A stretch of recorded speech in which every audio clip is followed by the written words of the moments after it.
Hi guys, welcome the Pakistani father and son तो reaction. कैसे आप सब? मेरा नाम वजाहत है। मैं नदीम। तो यार भाई साहब, आज हम रिएक्ट करने वाले हैं दो देशों के सबसे बड़े मेगा प्रोजेक्ट्स पर, पाकिस्तान के भी और इंडिया के भी। अच्छा। और एंड में देखेंगे कि भाई साहब आने वाला फ्यूचर किसका है? किस देश का ब्राइट है। क्योंकि भाई साहब पाकिस्तान की इस टाइम सिचुएशन तो ऐसी कि आटा खाने को नहीं है, लेकिन अब फ्यूचर के प्रोजेक्ट्स देखते हैं भाई पाकिस्तान के कौन कौन से। हाँ, और भाई इंडिया के फिर देखते हैं भाई साहब। इंडिया तो भाई साहब रिसेंटली बड़ा ब्राइट जा रहा है, तो कौन करते हैं स्टार्ट। गुज़श्ता 2 दिहाइयों में पाकिस्तान को इकोनॉमिक चैलेंजेस का सामना है, जैसे कि inflation, low growth rate, large trade deficit और बढ़ते हुए कर्ज शामिल हैं। मुल्क गुर्बत, बेरोजगारी और नाकिस इंफ्रास्ट्रक्चर का भी शिकार है, जिन्होंने इसकी तरक्की की सलाहियत को महदूद किया। इसके साथ पाकिस्तान में सियासी अदम इस्तेहकाम और सलामती के मसाइल ने भी माशी सूरत हाल को मजीद खराब कर दिया है। इन सब मसाइल के बावजूद पाकिस्तान बहुत से मेगा प्रोजेक्ट्स पर काम कर रहा है, जो पाकिस्तान की इकोनॉमी को बूस्ट देने की सलाहियत रखते हैं। आज की इस वीडियो में हम 5 बड़े मंसूबों का जिक्र करने वाले हैं, जिनको अगर बगैर किसी रुकावट के वक्त पर कंप्लीट और इन्हें सियासत और करप्शन की नजर होने से बचाया जाए तो ये मंसूबे पाकिस्तान को तरक्की याफ्ता ममालिक के ट्रैक पर ला सकते हैं। पहले नंबर पर चीन पाकिस्तान इक्तिसादी राहदारी CPEC और बेल्ट एंड रोड इनिशिएटिव के हिस्से के तौर पर कश्मीर और दीगर खित्तों में $50 बिलियन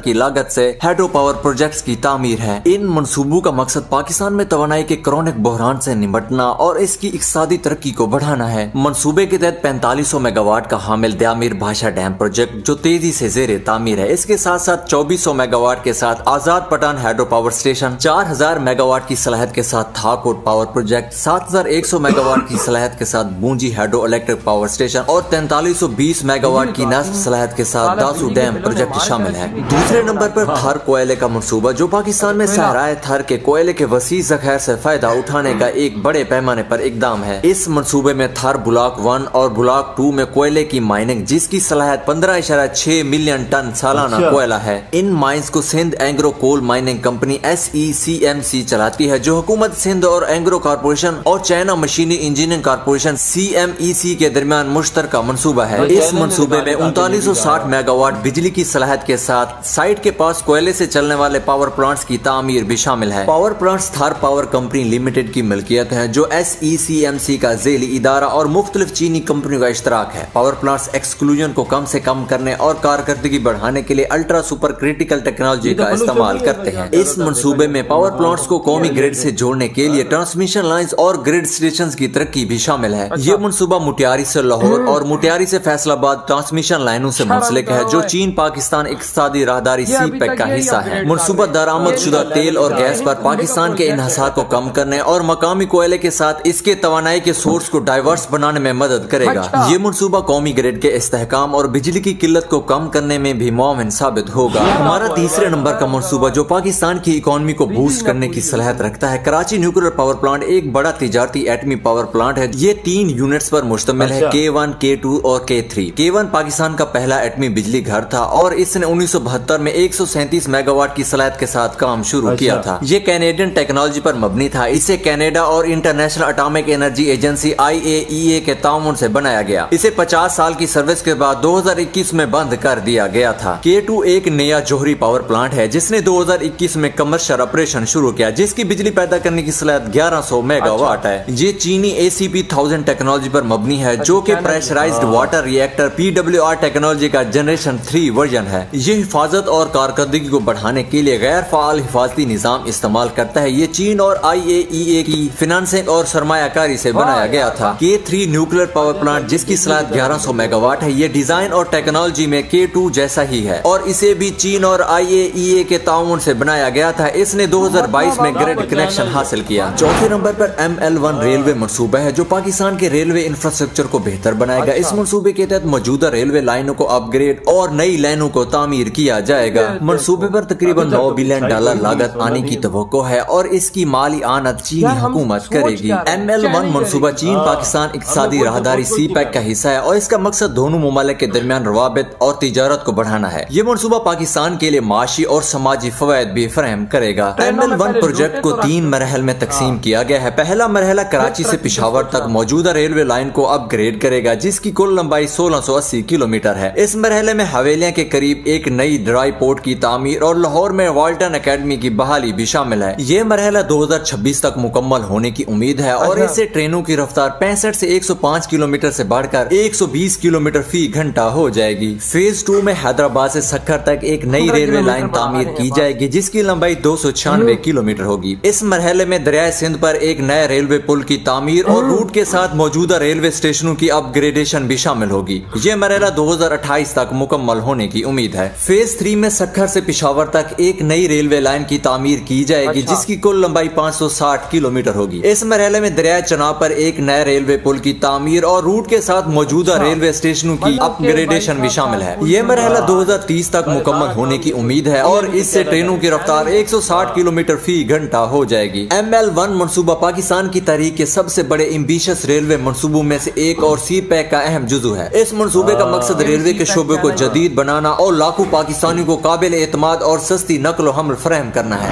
हमारा 5वां मंसूबा ग्वादर पोर्ट जो पाकिस्तान की तिजारत और तरक्की के लिए स्ट्रेटेजिक लिहाज से चीन पाकिस्तान इकोनॉमिक कॉरिडोर सी पैक का एक अहम जुज है। ये अरबों डॉलर के बेसिक स्ट्रक्चर का मंसूबा है जिसका मकसद चीन के मगरबी इलाकों को पाकिस्तान के रास्ते बहरे हिंद से मिलाना है। ग्वादर बंदरगाह की तारीख 1950 की दहाई से है जब पाकिस्तान ने ओमान से ये इलाका हासिल किया था। ताहम 2000 की दहाई के अवैल तक ये बंदरगाह बड़ी हद तक गैर तरक्की याफ्ता रही। जब पाकिस्तान ने चीन के साथ बंदरगाह की तामीर और इसे चलाने का मुआहदा किया था। बंदरगाह की तामीर का पहला मरहला 2006 में मुकम्मल हुआ जिसमें 4 मल्टीपर्पज बर्थ और ज्यादा से ज्यादा 12.5 मीटर का ड्राफ्ट था। दूसरा मरहला जो अभी जारी है जिसमें बंदरगाह की गुंजाइश को 100 बर्थों तक बढ़ाना, ज्यादा से ज्यादा 24.5 मीटर का ड्राफ्ट और गवादर के अंदर फ्री इकोनॉमिक जोन और एक स्पेशल इकोनॉमिक जोन बनाना है। और तीसरा मरहला जो मुस्तकबिल में तिजारत और ट्रांजिट के लिए एक इलाकाई मरकज के तौर पर बंदरगाह के किरदार को मजीद बढ़ाने का तस्वर है। गवादर पोर्ट के पाकिस्तान और खित्ते के लिए कई गुना फवैद है। सबसे पहले बंदरगाह पाकिस्तान की दरामदात और बरामदात के लिए एक मुतबादल रास्ता। विकासशील से विकसित बनने की राह में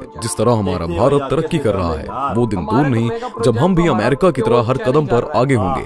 आने वाले 10 सालों में हमारा भारत कई ऐसे प्रोजेक्ट्स को लॉन्च करने वाला है जो फ्यूचर ऑफ इंडिया की नींव रखेंगे। फिर चाहे वो पेट्रोल डीजल का सब्स्टिट्यूट निकालना हो या अंडर वाटर बुलेट ट्रेन बनाना या फिर एक वर्टिकल ब्रिज और मुंबई टूर के लिए रोपवे का कंस्ट्रक्शन करना, भारत हर कदम पर दुनिया से आगे रहेगा। तो दोस्तों ऐसे में आज हम आपको भारत में शुरू हुए उन टॉप 10 मेगा प्रोजेक्ट्स के बारे में बताने जा रहे हैं जो साल 2030 के अंत तक पूरी तरह से कंप्लीट हो जाएंगे। तो दोस्तों चलिए शुरू करते हैं और चलते हैं फ्यूचर ऑफ इंडिया के शानदार सफर पर। दोस्तों इंडिया के मेगा प्रोजेक्ट्स के बारे में जानने से पहले ये जान लीजिए कि फिलहाल हमारा भारत अपने गोल्डन फेज में है। अब ये गोल्डन फेज क्या होता है आप इसे सीधे तरीके से समझिए कि हमारे भारत के पास इस वक्त सबसे ज्यादा यूथ पॉपुलेशन मौजूद है, यानी कि अब हमारे पास और ज्यादा मौके हैं और ज्यादा अपॉर्चुनिटीज हैं जिन्हें हम आगे और बेहतर कर सकेंगे। जापान इतने कम समय में इतना हाईटेक कैसे हुआ? अपनी यूथ पॉपुलेशन की वजह से। लेकिन अब उसका ग्रोइंग पीरियड खत्म हो रहा है क्योंकि उस टाइम की यूथ पॉपुलेशन अब ओल्ड एज में जा चुकी है। लेकिन हमारा भारत अभी डेमोग्राफिक फेज में एंटर कर चुका है। हमारा ये वो टाइम है जब हम चाहें तो अपने देश को ऊंचाइयों तक पहुंचा सकते हैं। इसे समझने का सीधा तरीका ये है कि एक घर के 6 लोगों में से 4 कमाने वाले हों। तो ऐसा ही हाल फिलहाल हमारे देश का है। हमारे देश की वर्किंग पॉपुलेशन फिलहाल 65% है और डिपेंडेंट पॉपुलेशन केवल 35%। और आने वाले 2030 तक ये आंकड़ा अपने चरम पर होगा। तो आप समझ सकते हैं कि हमारा देश किस लेवल तक प्रोग्रेस कर सकता है। इसके अलावा भारत कई ऐसे सुपर प्रोजेक्ट्स को तैयार करने वाला है जो इंडिया की इकोनॉमी पावर को सुपर पावर बना देगा। और ये प्रोजेक्ट्स हैं नंबर 10 न्यू पंबन ब्रिज। दोस्तों तमिलनाडु का न्यू पंबन ब्रिज देश का पहला वर्टिकल सी ब्रिज बनने वाला है। ये लगभग 110 साल पुराने जर्जर पंबन ब्रिज को रिप्लेस करेगा जिसे 24 फरवरी 1914 को शुरू किया गया था। न्यू पंबन ब्रिज इंडिया की हाईटेक इंजीनियरिंग और टेक्नोलॉजी का एक जीता जागता उदाहरण है। और ये पंबन कैंटिलीवर ब्रिज तमिलनाडु के मंडपम शहर को पंबन आइलैंड और रामेश्वरम से जोड़ेगा। न्यू पंबन ब्रिज को पुराने ब्रिज से कई गुना ज्यादा बेहतर बनाने के लिए इसमें 18.3 मीटर के 100 स्पैन और 63 मीटर के एक नेविगेशनल स्पैन होंगे। ये समुद्र तल से 22 मीटर ऊपर और मौजूदा पुल से 3 मीटर ऊंचा बनेगा। 250 करोड़ की लागत में बनने वाला ये ब्रिज वर्टिकल लिफ्ट सिस्टम के साथ बनाया जाएगा, यानी इमरजेंसी के अकॉर्डिंग पुल का एक हिस्सा बीच से लिफ्ट की तरह ऊपर उठ जाएगा और समुद्र में ऊंचे जहाजों के आने जाने के लिए रास्ता दे पाएगा। देश के पहले लिफ्ट वाले ब्रिज की बदौलत अब समुद्र के बीचों बीच 80 किलोमीटर की रफ्तार से ट्रेन दौड़ेगी और ये फ्यूचर ऑफ इंडिया की एक शानदार पेशकश है। Number 9, Mumbai to Dubai railway. दोस्तों इमेजिन कीजिए कि अंडर वाटर बुलेट ट्रेन के जरिए मुंबई से दुबई तक का सफर कर पाएं। इंडिया में सब सोचना दिन में सपने देखने जैसा है, लेकिन मोदी सरकार ने आपके सपने को पूरा करने के लिए कदम बढ़ा दिया है। दरअसल भारत सरकार और दुबई सरकार ने मिलकर हाइपर लूप और ड्राइवरलेस फ्लाइंग कार के बाद एक और बड़े प्रोजेक्ट पर काम करना शुरू कर दिया है, जो दुबई से मुंबई को अंडर वाटर सी के जरिए जोड़ने वाला है। इस प्रोजेक्ट के लिए अंडर वाटर सी में बुलेट ट्रेन की पाइपलाइन डालने का काम भी शुरू हो चुका है। ये पाइपलाइन तकरीबन 2000 किलोमीटर लंबी होने वाली है। बताया जा रहा है कि इस प्रोजेक्ट के जरिए यात्रियों के अलावा तेल और गैस सहित कई और चीजों को इंपोर्ट एक्सपोर्ट आसानी से कराया जाएगा और साथ ही बाढ़ आने की वजह से नर्मदा नदी का जो अपनी वेस्ट हो जाता है उस पानी को भी एक्सपोर्ट किया जा सकेगा। Number 8, Mumbai ropeway. Hill stations में पहाड़ियों पर ट्रैवल करने के लिए रोपवे आपने बहुत सारे देखे होंगे, लेकिन भारत जो नए रोपवे प्रोजेक्ट पर काम करने वाला है ये पहाड़ियों पर नहीं बल्कि समुद्र के ऊपर बनने वाला है और ये अनोखा 8 किलोमीटर लंबा रोपवे आपको भारत के ही मुंबई शहर में देखने को मिलेगा। इस रोपवे की मदद से मुंबई के पूर्वी तट से सेवरी और रायगढ़ से एलिफेंटा आइलैंड के बीच बनाया जाएगा। आमतौर पर किसी भी ट्रांसपोर्ट के जरिए इस दूरी को तय करने में 1 घंटे से ज्यादा का समय लगता है, लेकिन इस रोपवे से एलिफेंटा की गुफाओं का सफर केवल 14 मिनट में पूरा हो जाएगा। इस रोपवे का स्टार्टिंग पॉइंट सेवरी पोर्ट और एंडिंग पॉइंट मुंबई पोर्ट और रायगढ़ होगा। Number 7, Manipur railway station. दोस्तों अरुणाचल प्रदेश में भारत और चीन के बॉर्डर पर तनातनी के बीच मणिपुर और मिजोरम में भारत कई नई रेल परियोजनाओं पर काम कर रहा है, जिसके तहत मणिपुर में जिरीबाम से लेकर इंफाल तक की नई रेल लाइन बनाने का काम शुरू किया गया है। इस प्रोजेक्ट के तहत मणिपुर की राजधानी इंफाल देश के कई हिस्सों से जुड़ जाएगी और इस रेल परियोजना में 110 किलोमीटर लंबी रेल लाइन और 52 सुरंगें होंगी। 11 बड़े रेलवे स्टेशन बनाए जाएंगे। 141 मीटर की ऊंचाई वाले खंभों पर बन रहा ये पुल दुनिया में सबसे ऊंचा रेलवे पुल होगा, जिसमें करीब 14,322 करोड़ की लागत आएगी। फिलहाल इस प्रोजेक्ट का काम 90% पूरा हो चुका है। Number 6, ethanol projects. भविष्य में आने वाले पेट्रोल और डीजल की समस्या को देखते हुए भारत ने एथेनॉल प्रोजेक्ट को लॉन्च करने का विचार किया है और सरकार 1-2 नहीं बल्कि एक साथ 17 एथेनॉल प्लांट्स को लॉन्च करने वाली है। पेट्रोल और डीजल के बढ़ते दामों को देखकर सरकार ने इसका सब्स्टिट्यूट निकालने का फैसला किया है और ये एथेनॉल प्लांट्स इसी सब्स्टिट्यूट का एक हिस्सा है। मोदी सरकार ने बिहार में 17 एथेनॉल प्लांट्स एस्टैब्लिश भी कर दिए हैं, जो हर साल 35 करोड़ लीटर से भी ज्यादा ईंधन प्रोड्यूस करने वाले हैं। 30,000 करोड़ की लागत वाले ये प्रोजेक्ट बिहार के कुछ खास शहरों में शुरू किए जा रहे हैं ताकि देश के लोगों को सस्ता और पॉल्यूशन फ्री ईंधन आसानी से मिल सके। Number 5, dream city. Dream city यानी कि सपनों का शहर, लेकिन इंडिया की ये ड्रीम सिटी डायमंड्स रिसर्च और मर्केंटाइल सिटी है। गुजरात के सूरत शहर में बनने वाली ये ड्रीम सिटी एक डायमंड ट्रेडिंग हब होगा। दोस्तों सूरत पहले ही दुनिया भर में अपने डायमंड के लिए फेमस है और यहाँ पर पहले से ही 3500 से ज्यादा डायमंड प्रोसेसिंग यूनिट्स मौजूद हैं। मोदी सरकार का प्लान सूरत में इंटरनेशनल लेवल की डायमंड सिटी बनाना है, जो ड्रीम सिटी के जरिए पूरा किया जाएगा। 1,25,000 करोड़ की लागत वाला ये ड्रीम सिटी ये 810 हेक्टेयर में बनने वाला है, जिसमें कुल 10,000 ऑफिसेस होंगे और ये गुजरात की तीसरी स्मार्ट सिटी होगी। इस सिटी में ज्यादातर पॉलिश डायमंड का ट्रेड होगा, जिसके चलते ये भारत का दूसरा सबसे बड़ा डायमंड मार्केट बनेगा। Number 4, tallest pier bridge Manipur. दोस्तों भारत सरकार मणिपुर में दुनिया का सबसे ऊंचा रेलवे ब्रिज बनाने के प्रोजेक्ट पर काम कर रही है, जिसकी लंबाई 703 मीटर होगी। ये ब्रिज हाई क्लास टेक्नोलॉजी से बनाया जाएगा और इस पुल के खंबे बनाने में हाइड्रोलिक ऑगर्स का इस्तेमाल होगा। 141 मीटर की ऊंचाई का ये प्रोजेक्ट यूरोप के मोंटेनेग्रो में 139 मीटर माला रिजे का वायडक्ट का रिकॉर्ड तोड़ेगा। इस ब्रिज के बनने के बाद जिरीबाम से इंफाल की 220 किलोमीटर की दूरी 2 से 2.5 घंटे में तय की जाएगी। इस प्रोजेक्ट की कुल लागत 13,809 करोड़ रुपए की होने वाली है और सरकार ने इस परियोजना को 2008 में शुरू किया था। Number 3, SV Patel sports enclave. दोस्तों भारत सरकार अहमदाबाद के मोटेरा में बना दुनिया का सबसे बड़ा क्रिकेट स्टेडियम एनक्लेव बनाने वाली है, जिसका नाम सरदार वल्लभ भाई पटेल स्पोर्ट्स एनक्लेव रहेगा। इस एनक्लेव में एक स्टेडियम प्रधानमंत्री नरेंद्र मोदी के नाम से जाना जाएगा ये भारत के प्रधानमंत्री नरेंद्र मोदी का ड्रीम प्रोजेक्ट है। सरदार पटेल स्पोर्ट्स एनक्लेव में फुटबॉल, हॉकी, बास्केटबॉल, कबड्डी, मुक्केबाजी जैसे खेलों की सुविधाएं होंगी और ये एनक्लेव अहमदाबाद को दुनिया में नई पहचान दिलाने में मदद करेगा। इस एनक्लेव में 3000 बच्चों के एक साथ खेलने और रहने की व्यवस्था होगी। सरकार ने 63 एकड़ में फैले नरेंद्र मोदी स्टेडियम पर 800 करोड़ रुपए खर्च किए गए हैं और इसका साइज ओलंपिक स्टैंडर्ड के 32 फुटबॉल स्टेडियम्स के बराबर है। स्टेडियम में लाल और काली मिट्टी के 11 पिचें बनाई गई हैं। इसके अलावा स्टेडियम का ड्रेनेज सिस्टम ऐसा है कि बारिश के बाद पानी निकालने के लिए सिर्फ 30 मिनट लगेंगे। यहाँ LED लाइट्स को छत के साथ ही फिक्स किया गया है ताकि मैदान पर किसी तरह की परछाई न बन सके। Number 2, Ganga expressway. दोस्तों, उत्तर प्रदेश में फिलहाल लगातार एक के बाद एक एक्सप्रेसवेज का निर्माण कराया जा रहा है। फिलहाल हमारे देश का सबसे लंबा एक्सप्रेसवे नॉर्थ ईस्ट एक्सप्रेसवे है, लेकिन भारत सरकार ने गंगा एक्सप्रेसवे बनाने का फैसला लिया है, जो दुनिया का सबसे बड़ा एक्सप्रेसवे होगा। इसे 2025 के कुंभ के मेले से पहले बनवाने की उम्मीद की जा रही है। मेरठ से शुरू होकर प्रयागराज में खत्म होने वाला ये एक्सप्रेसवे 12 जिलों को कवर करेगा। सरकार ने इस प्रोजेक्ट के लिए 36,000 करोड़ रुपए की राशि खर्च करने का फैसला किया है। 594 किलोमीटर लंबे इस एक्सप्रेस वे से मेरठ से प्रयागराज केवल 8 घंटे में पूरा हो जाएगा। 6 लेन का एक्सप्रेस वे जरूरत पड़ने पर 8 लेन तक चौड़ा किया जा सकेगा। Number 1, Bihar airport. भारत सरकार ने बिहार के भागलपुर जिले में एक नया एयरपोर्ट बनाने का फैसला किया है, जिसके लिए करीब 4,64,53,000 रुपए खर्च किए जाएंगे। शाहकुंड की जमीन पर बनने वाला ये हवाई अड्डा बिहार को कई मेजर शहरों से जोड़ने का काम करेगा।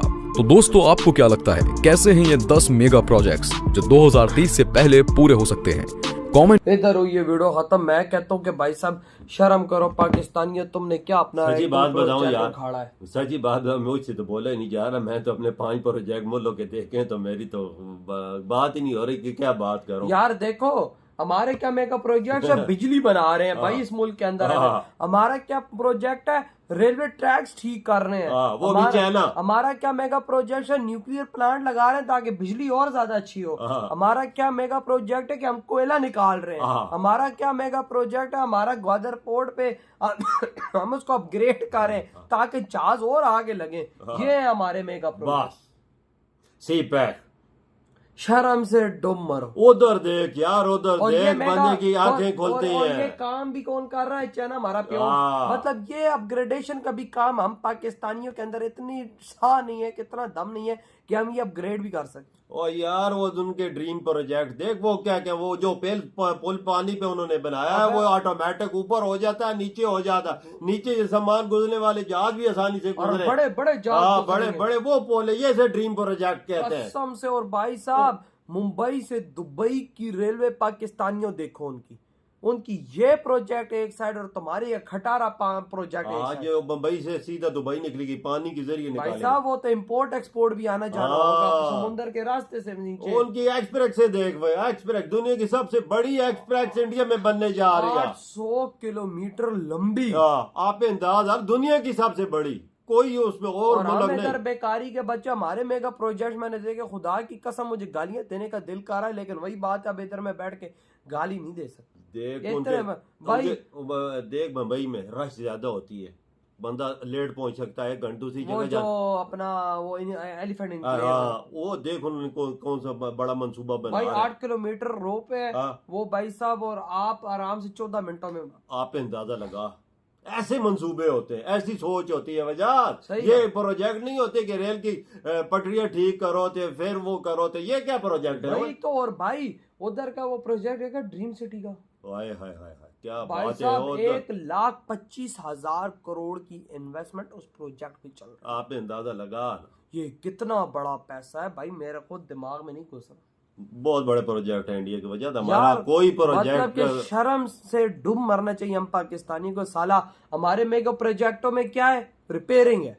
उनके मेगा प्रोजेक्ट्स में देखो, एक दुनिया के नए आविष्कार, दुनिया के रिकॉर्ड तोड़ने वाले। वो एक बड़ा ब्रिज बना रहे, दुनिया का सबसे एक और बड़ा रेलवे, मणिपुर में कश्मीर का भी रिकॉर्ड टूट जाएगा। ये इंडिया खुद बना रहा है। हाँ। अपनी मदद आप इंजीनियर इंडिया के खुद लगे हो किसी मदद के बगैर। ये नहीं है कि भाई चाइना हमारा बाप है, भाई साहब इधर चाइना लगा हुआ तो उनके देश में कोई और नहीं, वो मेड इन इंडिया चीजें। हमारी पटरी टूटेगी तो चाइना का इंजीनियर आके ठीक करेगा। यही तो हम लोग क्या हमारा है, हम लोग क्या कर सकते हैं। उधर देख वो खुद सब कुछ कर रहे हो यार। तो यार आपके क्या थॉट है भाई साहब इस कंपैरिजन के बारे में, आप खुद फैसला कीजिए कमेंट सेक्शन में। वीडियो तुम करते तो